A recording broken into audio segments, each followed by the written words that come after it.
ইরানে পরমাণু স্থাপনায় মার্কিন হামলা নিয়ে এখনো আনুষ্ঠানিকভাবে প্রতিক্রিয়া জানায়নি রাশিয়া। কেবল নিন্দা জানিয়েই দায় সেরেছে পররাষ্ট্র মন্ত্রণালয়। তবে করণীয় নির্ধারণে ইরানের পররাষ্ট্রমন্ত্রী আব্বাস আরাকচির সঙ্গে বৈঠকে বসেছেন রুশ প্রেসিডেন্ট ভ্লাদিমির পুতিন। অনেকেরই ধারণা ইরান হয়তোবা যুক্তরাষ্ট্রের সঙ্গে সমঝোতা করতে চায়, তাই পুতিনকে মধ্যস্থতাকারী হিসেবে পেতে চাইছে। তবে কারো কারো মতে পাল্টা প্রতিশোধ নিতে রুশ সরকারের সহায়তা চাইতে পারে ইরান।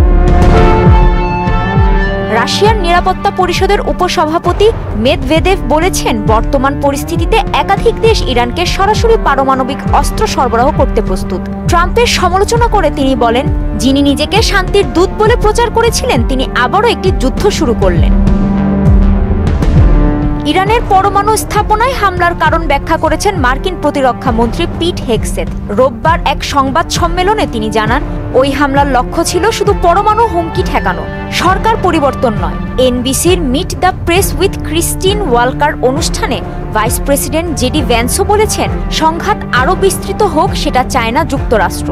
যদিও নিজের সামাজিক যোগাযোগ মাধ্যমে প্রেসিডেন্ট ডোনাল্ড ট্রাম্প বলেন, যদি বর্তমান শাসন ব্যবস্থা ইরানকে আরও মহান করতে না পারে তাহলে কেন শাসক পরিবর্তন হবে না। এদিকে ইসরায়েলকে লক্ষ্য করে ক্ষেপণাস্ত্র হামলা অব্যাহত রেখেছে ইরান। সোমবার ভোরেও কয়েকটি মিসাইল ছুটে যায় তেল আবিব ও হাইফার দিকে।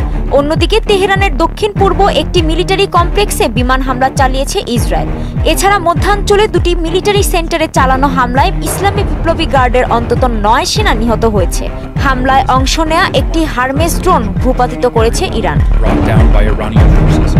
ওদিকে হরমুজ প্রণালী বন্ধে ইরানি সংসদে অনুমোদনের খবরে অস্থির হয়ে পড়েছে বিশ্ব জ্বালানি বাজার।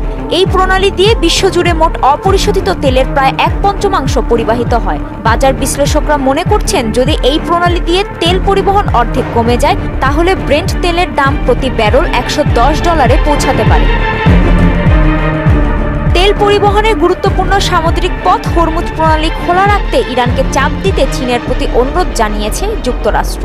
পররাষ্ট্রমন্ত্রী মার্কো রুবিও বলেন, অন্যান্য দেশের ওপর প্রভাব তো পড়বেই, প্রণালীটি বন্ধ হয়ে গেলে চীনই সবচেয়ে বেশি ক্ষতিগ্রস্ত হবে।